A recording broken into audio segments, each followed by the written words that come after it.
네, 응답을 기다리십니까? 라는 제목으로 함께 말씀을 나누기를 원합니다. 너는 내게 부르짖으라. 내가 내게 응답하겠고 내가 알지 못하는 크고 은밀한 일들을 내게 보이리라. 기도하는 우리에게 있어서 참 붙들고 싶고 응답을 받고 싶은 그런 말씀이죠. 그렇다면 우리가 붙들고자 하는 이 말씀이 과연 어떠한 상황 가운데 예레미야에게 임하였고, 하나님께서는 이 말씀을 통하여 우리에게 무엇을 원하시는지를 한번 우리가 성경을 통해서 한번 살펴보도록 하겠습니다. 예레미야라고 하는 선지자는 유대의 마지막 시기, 그 역사를 온몸으로 체험하면서 그 상황을 기록했던 선지자입니다. 그리고 그 중에 오늘 말씀은 그 유대의 마지막 왕이었던 시드기야 왕 시대에 있었던 일인데요. 오늘 1절 말씀을 보시면 예레미야가 아직 시위대 뜰에 갇혀 있을 때에 여호와의 말씀이 그에게 두 번째로 임하니라 이르시되, 지금 시위대 뜰에 갇혀 있는 상황에 대해서 이야기를 하고 있는데, 사실 시위대 뜰이란 감옥과 마찬가지입니다. 예레미야가 지금 감옥에 갇혀 있을 때 하나님의 말씀이 임하시는 장면인데요. 그렇다면 왜 지금 예레미야는 이 시위대 뜰 감옥에 갇혀 있게 된 것인지에 대해서 우리가 또한 말씀을 통해 살펴보기를 원합니다. 먼저 그 시대의 왕인 시드기야가 깊은 관련이 있습니다. 시드기야 왕에 대해서는 열왕기하 24장에 그에 대한 기록들이 짧게 기록되어 있는데요, 그가 여호야김의 모든 행위를 따라 여호와 보시기에 악을 행한지라 라고 이야기를 합니다. 하나님 보시기에 악을 행했던 왕, 어떤 왕이었겠습니까? 어떤 죄였겠습니까? 하나님이 아닌 다른 것들, 곧 우상 숭배를 했던 왕이었던 거죠. 하나님을 의지하지 않고 다른 것을 의지하면서 그렇게 하나님 앞에 죄를 짓고 하나님 보시기에 악한 왕이 바로 유대의 마지막 왕 시드기야였다라는 겁니다. 자, 그래서 이와 비슷한 내용을 알 수 있는 것이 예레미야 37장 2절에서도 나오는데요, 사실 오늘 이 33장의 말씀의 배경, 그 이전 말씀이 37장에 많이 등장을 하기 때문에 오늘 37장을 배경으로 우리가 함께 말씀을 보도록 하겠습니다. 37장 2절 말씀입니다. 그와 그의 신하와 그의 땅 백성이 여호와께서 선지자 예레미야에게 하신 말씀을 듣지 아니하니라. 지금 시드기야와 그 백성들이 하나님의 선지자 예레미야, 하나님께서 예레미야를 통해 하시고자 하는 그 말씀들을 듣지 않았다라고 이야기를 하고 있습니다. 이미 우상 숭배를 하는 왕이었으니 하나님을 의지하지 않았다라는 사실이 분명한 사실이겠죠. 그런데 그 말씀에 이어서 또 재미있는 사실이 하나가 등장을 하게 되는데요, 이어서 3절 말씀을 보시면 이렇습니다. 시드기야 왕이 셀레미야의 아들 여후갈과 마아세야의 아들 제사장 스바냐를 선지자 예레미야에게 보내 청하되, 너는 우리를 위하여 우리 하나님 여호와께 기도하라 하였으니. 참 당황스럽고 또는 어이없게도 시드기야와 그의 백성들이 분명 이 전 2절에서는 말씀을 듣지 않았다라고 이야기를 하고 있는데, 여기서는 보니까 우리를 위하여 우리 하나님께 기도해달라라고 그렇게 요구를 하고 있는 모습을 보게 됩니다. 사실 지금이 어떤 상황이냐 하면은 바벨론이라고 하는 신흥 강대국이 남유다를 공격하면서 이 남유다의 수도였던 예루살렘이 두 번이나 공격을 당한 상황입니다.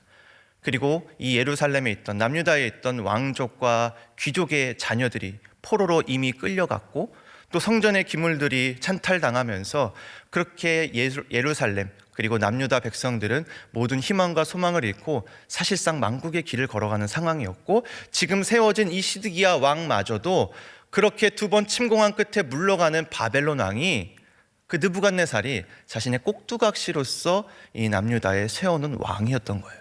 그게 시드기야 왕입니다. 그런데 이 시드기야 왕이 그러면 지금 사실상 다 기울어져 가는 그 나라 가운데서 예레미야는 계속해서 선포합니다.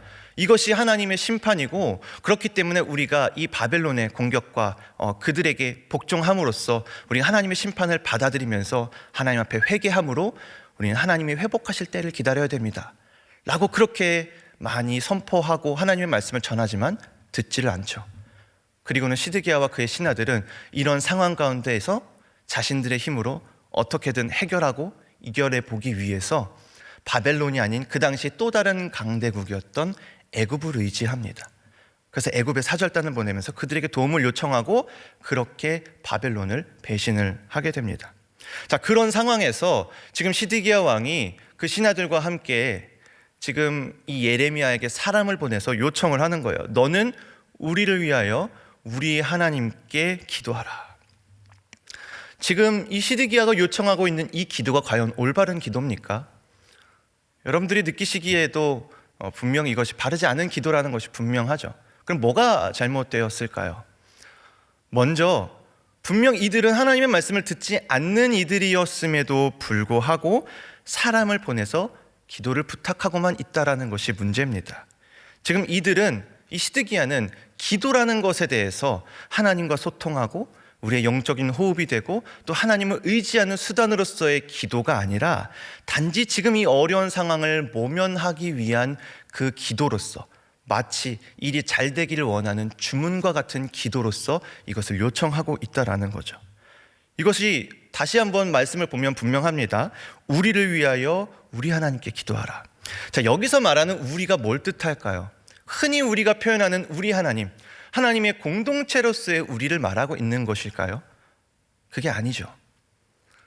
저들이 아니라 우리의 하나님, 저들의 편이 아니라 내 편이신 하나님, 나의 손을 들어주셔야 하고 나의 욕심과 내가 원하는 것을 채워주셔야 하는 그런 우리 하나님, 기복신앙이 담겨져 있는 그런 표현으로서의 우리를 지금 이야기를 하고 있는 거죠.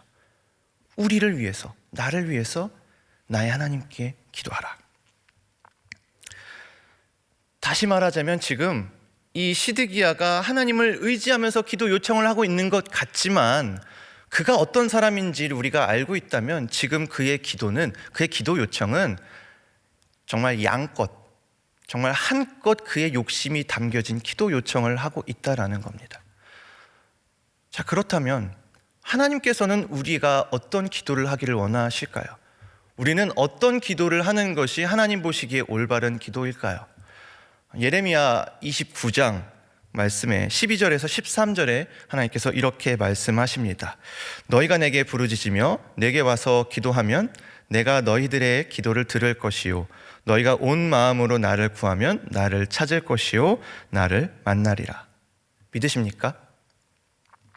시드기야 왕은 지금 단지 지금 내 상황과 내 삶 속에서 내 중심의 기도를 하고 있는데요. 그러나 하나님께서 원하시는 기도는 내게 부르짖고 내게 와서 하는 기도를 원하신다라는 거예요. 여러분, 아무에게나 부르짖을 수 있습니까? 분명한 신뢰와 의지가 바탕이 되어야 부르짖을 수 있는 거예요. 지금 내 상황의 모든 답이 나를 도와주시고 지금 이 상황을 해결해 주실 수 있는 그 능력이 하나님께 있음을 신뢰하면서 그 하나님 앞에 온 마음으로 나아가 그 뜻을 구하는 기도를 하나님께서는 기다리시고 그런 기도를 할 때에 들으시고 응답하기를 하나님은 기다리신다라는 겁니다. 우리는 그렇게 우리의 뜻이 아닌 하나님의 뜻을 구하는 기도를 해야 되는 줄로 믿습니다. 아멘. 예레미야 37장을 계속 보시면요, 이제 이후 절부터는 오늘 예레미야가 왜 감옥에 갇혀 있는지에 대한 상황에 대해서 설명을 하고 있는데요, 37장 4절과 5절 말씀을 보시면, 먼저 4절 말씀을 보시면 그때 예레미야가 갇히지 아니하였으므로 백성 가운데 출입하는 중이었더라. 백성 가운데 출입하면서 예레미야는 열심히 사역의 활동을 하고 있었습니다. 그런데 지금 아직 그때는 갇히지 아니하였다라는 말을 통해서 이제 곧 그가 갇히게 될 상황이 오게 될 것이다 라는 걸 암시하고 있죠. 그리고 5절에 그렇습니다. 바로의 군대가 애굽에서 나오매 예루살렘을 에워쌌던 갈대아인이 그 소문을 듣고 예루살렘에서 떠났더라. 시드기야가 아까 전에 그 바벨론을 배신하면서 어디를 의지한다고 말씀을 드렸었죠. 또 다른 강대국 애굽을 의지하면서 그들에게 사절단을 보내고 도움을 요청하면서 바벨론을 배신한다고 말씀을 드렸었습니다. 그래서 그 요청을 듣고서는 애굽에서 이제 그들의 상황이 있었겠죠. 어쨌든 이 남유다를 돕기 위해 군대를 출동시켰을 때에 지금 이 바벨론이 예루살렘을 에워싸고 있는 이 포위를 풀고 올라오는 애굽의 군대를 저지하기 위해서 잠시 군대를 물려 내려가게 됩니다. 지금 그렇게 포위를 풀고 있는 상황이에요. 그래서 그때 이 포위 때문에 그동안 예루살렘 성에서 꼼짝도 못하고 눈치만 보고 두려움만 떨고 있던 그 예루살렘에 있던 백성들이 잠시 이 포위가 풀리자 자신들의 일을 해결하기 위해서 분주하게 움직였던 것 같습니다. 그리고 그때 예레미야도 자신의 어떤 재산상의 문제를 해결하기 위해서 자신의 고향 땅인 베냐민 땅으로 이동을 하기 위해 움직입니다. 그런데 너무나도 억울한 일이 여기에서 발생을 하게 되는데요. 37장 12절과 13절 말씀을 함께 보겠습니다. 37장 12절 13절. 예레미야가 베냐민 땅에서 백성 가운데 분깃을 받으려고 예루살렘을 떠나 그리로 가려 하여 베냐민 문에 이른즉 하나냐의 손자요 셀레미야의 아들인 이리야라 하는 이름하는 문지기의 우두머리가 선지자 예레미야를 붙잡아 이르되 내가 갈대아인에게 항복하려 하는도다. 예레미야가 지금 이 포위가 풀린 그 틈을 타서 자신의 어떤 그 분깃의 문제, 자신 재산상의 문제를 해결하기 위해서 예루살렘을 떠나 북쪽 이 베냐민 문이라고 하는 건 예루살렘을 떠나서 그 예레미야의 고향으로 가는 문이었어요. 그래서 이 문을 통해서 고향으로 가려고 하는데 거기에 지금 누가 있냐면 하나냐의 손자인 이리야라고 하는 사람이 있어서 그가 지금 예레미야를 붙잡았다라는 거예요. 지금 하나냐의 손자라고 얘기를 하고 있는데 하나냐는 그러면 어떤 사람이었느냐? 그 당시에 예레미야가 한창 하나님의 말씀에 대해서 전하고 선포하고 있던 그 예언의 활동을 방해하면서 아니다, 하나님은 우리를 지키시기 때문에 바벨론이 우리를 쳐들어오지 못할 것입니다. 왕이시여 우리의 말을 들으세요.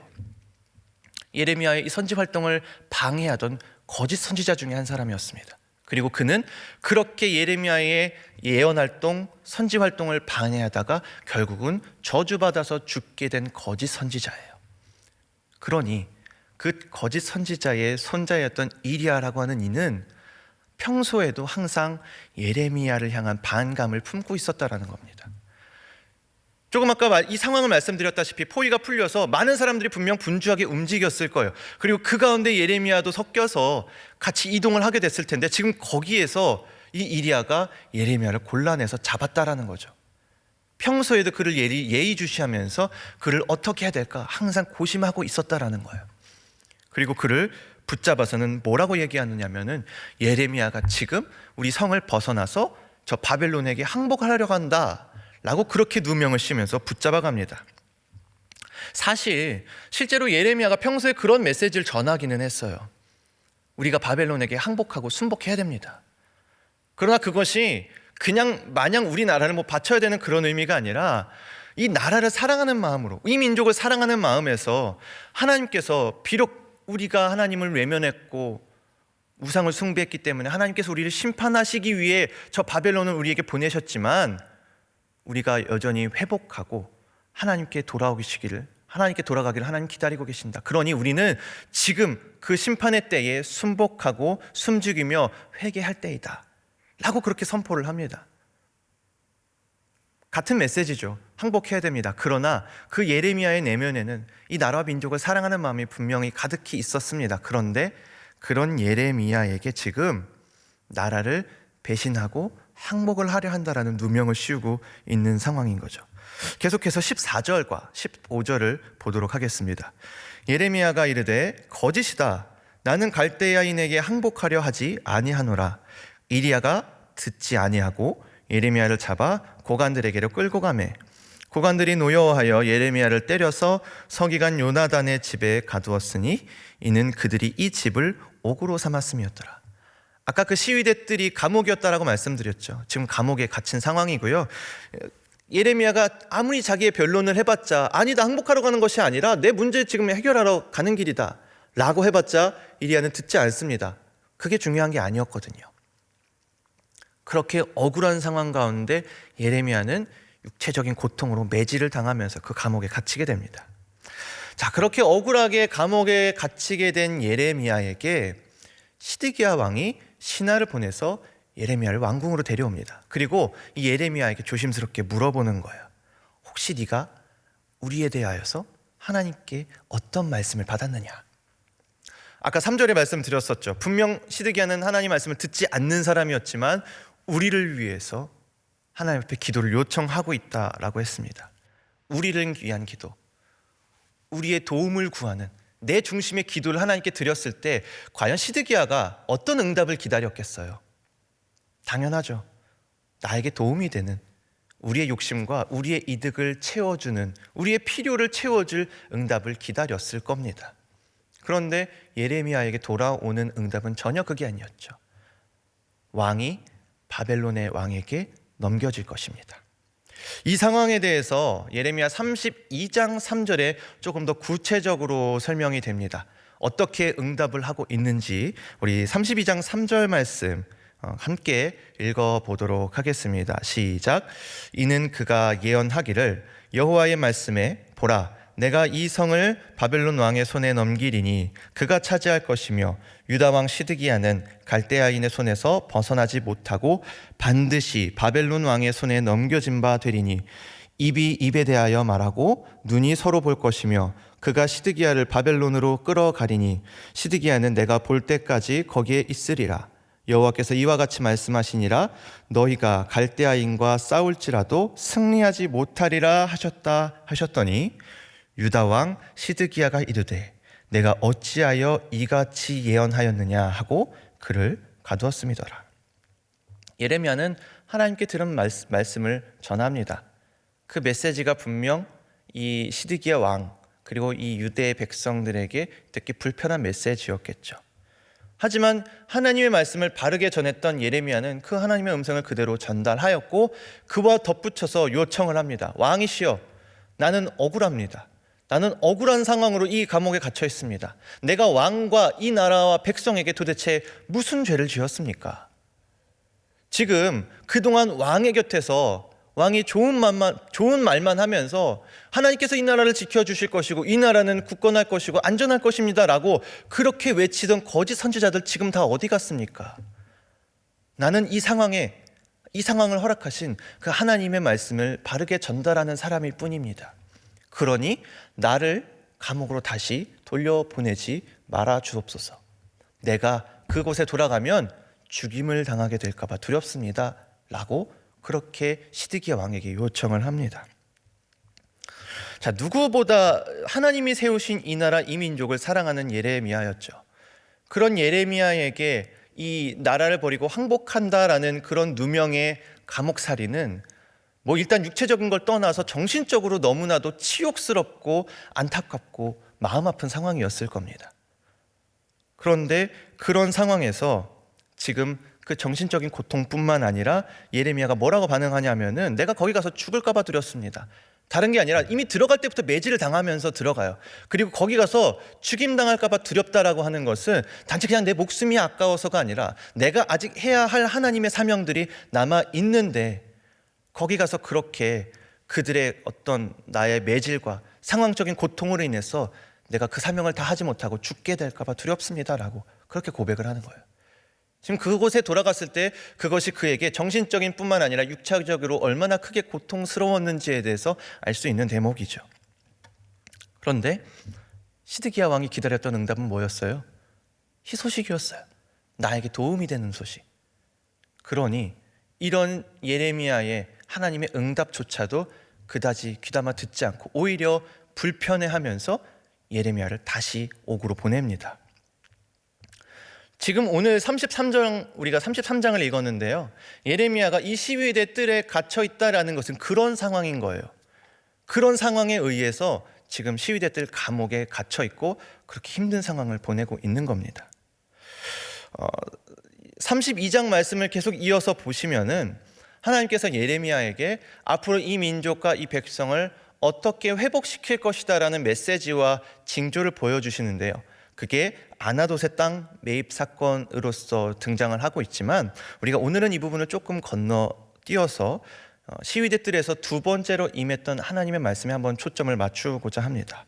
우리 오늘 본문 말씀인데요. 2절 말씀 함께 보시겠습니다. 이를 행하시는 여호와, 그것을 만들며 성취하시는 여호와, 그의 이름을 여호와라 하는 이가 이와 같이 이르시도다. 지금 남유다가 국가적으로 정말 최악의 위기를 맞이하고 있는 상황입니다. 지금 이 예레미야가 있는 이 예루살렘 성은 그런 멸국의 위기를 경험하고 그런 사실 절망적인 분위기가 감도는 상황의 도시였었고 그런 상황에서조차도 예레미야는 억울한 누명을 뒤집어 쓰고 육체적인 고통으로 아무것도 할 수 없는 감옥에 갇혀 있는 상황입니다. 그냥 한마디로 아무 소망 없이 절망적인 상황이었던 거죠. 근데 그런 상황에서 지금 하나님께서는 예레미야에게 자신이 어떠한 사람, 어떠한 분이신지, 어떤 존재이신지에 대해서 드러내시면서 이 말씀을 하시는데, 여러분 한 구절에 여호와라는 표현이 3번이나 쓰이면서 그 여호와의 존재를 드러내는 구절은 성경 가운데 이 구절이 유일합니다. 예레미야 33장 2절 말씀이. 그만큼 자신의 존재에 대해서, 하나님이 어떠한 분이신지에 대해서 예레미야는 이 기록을 통해 나타내고자 하는 것이죠. 이를 행하시는 여호와, 그것을 만들어서 행하시는 여호와, 그의 이름을 여호와라 하느니. 지금 많은 백성들이 바벨론으로 끌려가 있고요, 또 지금 당장은 이 예루살렘을 포위를 풀고 떠나 있지만 다시 곧 밀고 들어와서 이 수도를 포위하게 될 이 바벨론, 아무리 노력해도 거역할 수 없는 제국, 이 바벨론을 적으로 둔 그 절망적인 상황에서 하나님은 지금 예레미야에게 네가 절망하지 않을 수 있는 이유에 대해서 설명을 하시고자 합니다. 33장 2절 말씀을 새번역에 보면은 이렇게 나오게 되는데요, 자막에 나오죠. 땅을 지으신 주님, 그것을 빚어서 제자리에 세우신 분께서 나에게 말씀하셨다. 그 이름이 주이신 분께서 말씀하셨다. 지금 우리의 상황이 비록 이러할지라도 창세전부터 스스로 계셨고 땅과 세상 만물을 지으시고 피조물들 그 자리에 있게 하신 하나님께서 우리에게 말씀하신다. 너는 내게 부르짖으라. 내가 내게 응답하겠고 내가 알지 못하는 크고 은밀한 일들을 내게 보이리라. 우리 다시 한번 이 하나님의 음성을 다시 한번 좀 상기시키면서 우리 오늘 본문 말씀 3절 같이 한번 읽어봤으면 좋겠습니다. 시작. 너는 내게 부르짖으라. 내가 내게 응답하겠고 내가 알지 못하는 크고 은밀한 일을 내게 보이리라. 아멘. 그 절망적에 있는 상황, 그런 상황 가운데 있는 예레미야에게 말씀하시는 거예요. 지금 너희가 그런 상황이 있을지라도 나에게 부르짖음으로써, 나를 신뢰하고 나를 의지하며 나에게 기도함으로써 내 능력과 내 권위를 인정하고 신뢰하라 라고 지금 그렇게 이야기를 하고 있는 거죠. 지금 너의 상황 가운데 그것들 보지 말고, 거기 보지 말고 나를 봐라. 그럼 내가 응답하고 내가 보여주겠다 라고 하나님께서 말씀하고 계신다라는 거예요. 지금 시드기야처럼 내 상황의 반전을 위해서, 내 상황을 해결하기 위해서, 나의 욕심을 해결하기 위해서 내 손을 내미는 그런 기도가 아니라, 이 상황을 나에게 허락하신 세상 만물의 주인이시며 창조주이신 그 하나님의 손을 구하고 하나님께 부르짖으라라고 하나님 우리에게 말씀하고 계시다라는 겁니다. 그러면 네가 알지 못하는 크고 은밀한 일을 보이리라 말씀을 하시는데, 여기에는 굉장히 깊고 많은 의미들이 담겨져 있겠지만 저는 이것을 이 단어로 표현을 하고 싶습니다. 내가 알지 못하는 크고 은밀한 일, 이건 바로 하나님의 본심이라고 말하고 싶습니다. 모든 일을 주께서 하셨음을 고백하고 주를 신뢰하는 자에게 내가 그동안 알지 못하는 그 크고 은밀한 나의 본심을, 이 상황을 너에게 허락했던 나의 그 진의를 네가 볼 수 있게 해주겠다. 이 상황을 이렇게 너에게 허락했던 나의 손과 나의 뜻을 네가 볼 수 있게 해주겠다라고 그렇게 말씀하신다는 겁니다. 이제 이 상황 이후로 이 예루살렘이 멸망한 가운데 그 멸망한 조국을 바라보면서 예레미야가 3장 33절에 이런 고백을 합니다. 주께서 인생으로 고생하게 하시며 근심하게 하심은 본심이 아니시로다. 예레미야가 무슨 근거로 이런 얘기를 하고 있습니까? 지금 당장의 상황은 바뀐 게 없습니다. 지금 당장의 이 나라는 멸망했고 하나님께서 함께 하시기에 영원할 줄 알았던 이 나라가 지금 저 바벨론이라고 하는 이방인들의 손에 의해 멸망당하고 파괴된 상황입니다. 근데 이걸 보면서도 우리를 고생하게 하시고 우리에게 고난을 주심은 하나님의 본심이 아니다라고 확신을 주며 이야기를 하고 있다는 거예요. 이 예레미야가 이렇게 얘기할 수 있는 근거가 어디서 나옵니까? 도대체 뭘 믿고 이렇게 얘기를 합니까? 예레미야는 하나님의 본심을 알고 있는 거죠. 이 상황이 아니라 이 상황을 뛰어넘어서 하나님께서 무엇을 우리에게 말씀하시고 우리를 어디로 인도하시고자 하는지에 대해서 그런 하나님의 본심을 알고 있었다라는 겁니다. 우리도 마찬가지입니다. 우리에게 일어나는 일들, 우리에게 벌어지는 상황들, 내가 마주하게 되는 그런 상황들 가운데 이것이 하나님의 뜻인지 아닌지, 또는 이것이 하나님의 계획인지 아닌지 우리가 어떻게 할 수 있습니까? 다른 사람들은 몰라요. 그러나 하나님께 부르짖고 기도한 사람들은 알 수 있습니다.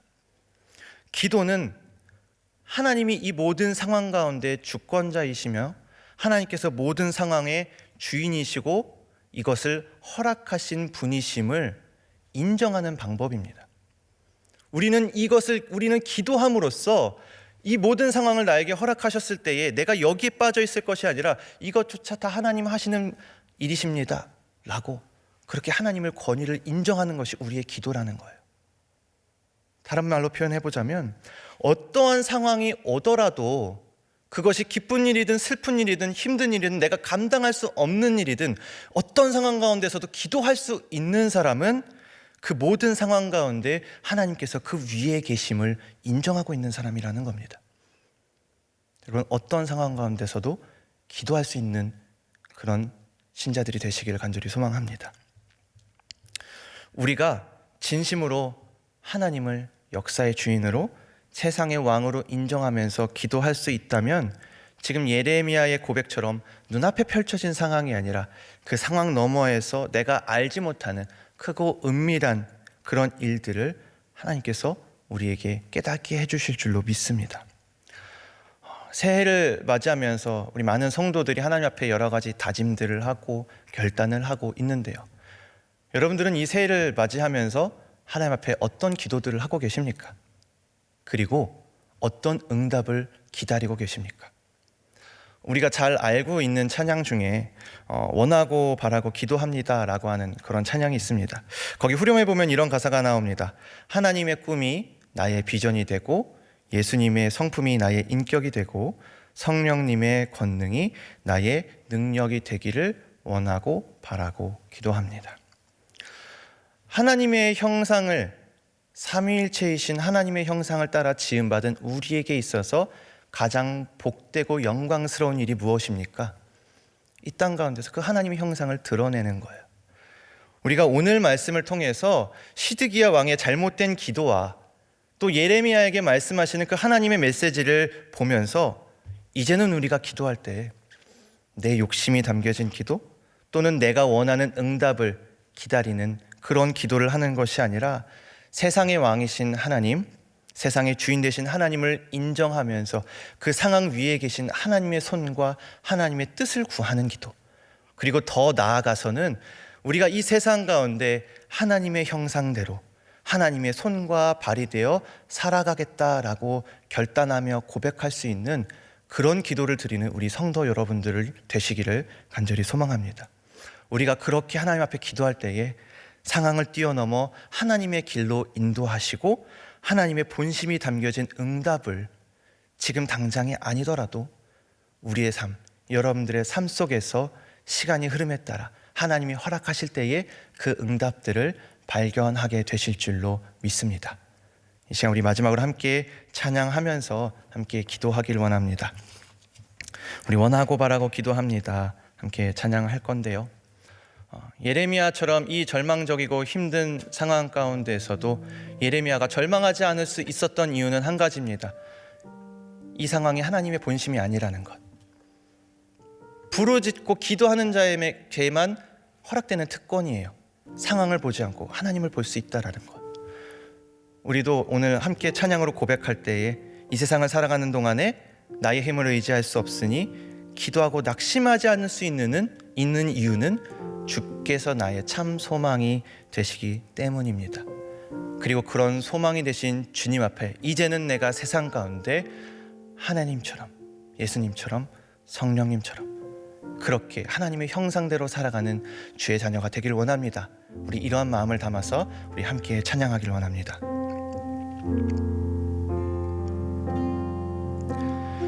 이 세상을 살아가는 동안에 나의 힘을 의지할 수 없으니 기도하며 낙심하지 말 것은 주께서 참 소망이. 우리 다시 한번 고백합니다. 이 세상을 살아가는 동안에 이 세상을 살아가는 동안에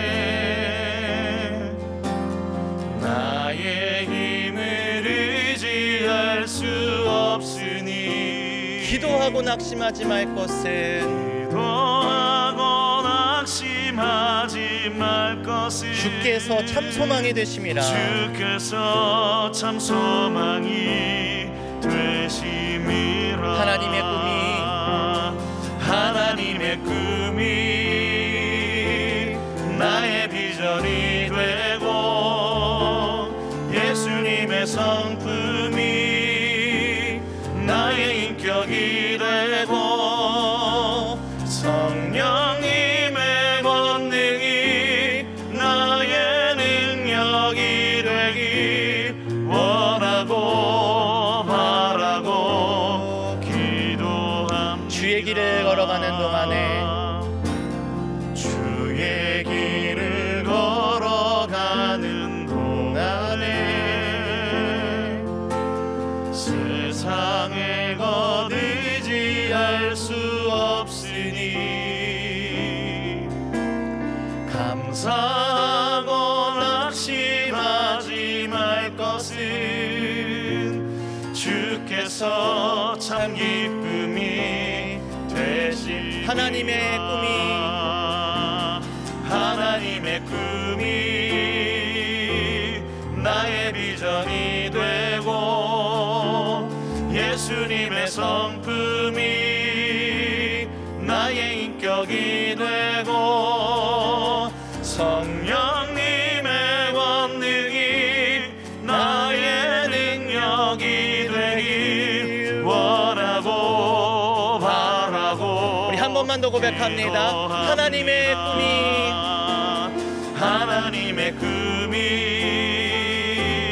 나의 비전이 되고 예수님의 성품이 나의 인격이 되고 성령님의 권능이 나의 능력이 되길 원하고 바라고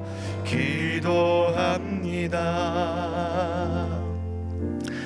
우리 이 시간 함께 기도하길 원합니다. 우리 이렇게 기도했으면 좋겠습니다. 그동안 참 바쁘고 치열한 나의 삶에 묻혀서 하나님을 인정하지 못하고 기도하지 못했던 그 순간들을 회개합시다. 그리고 또한 하나님의 뜻보다 내 욕심을 구하고 내 뜻을 구했던 기도를 한 적이 있다면 그것 또한 하나님 앞에 회개합시다. 그리고 이제는 내 삶의 중심을 하나님께 두며 어떠한 상황 가운데서도 나를 이끌어 가실 그 하나님의 본심을 발견하게 해달라고 기도했으면 좋겠습니다. 그리고 이어서 우리 여러분들의 개인의 기도 제목들을 가지고 함께 기도하겠습니다. 우리 주여 한번 부르고 기도하겠습니다. 주여. 살아계신 하나님 아버지 감사합니다. 오늘도 주님의 그 구원의 은혜에 따라 오늘도 이 주님 예배의 자리에서 하나님께 영광 올려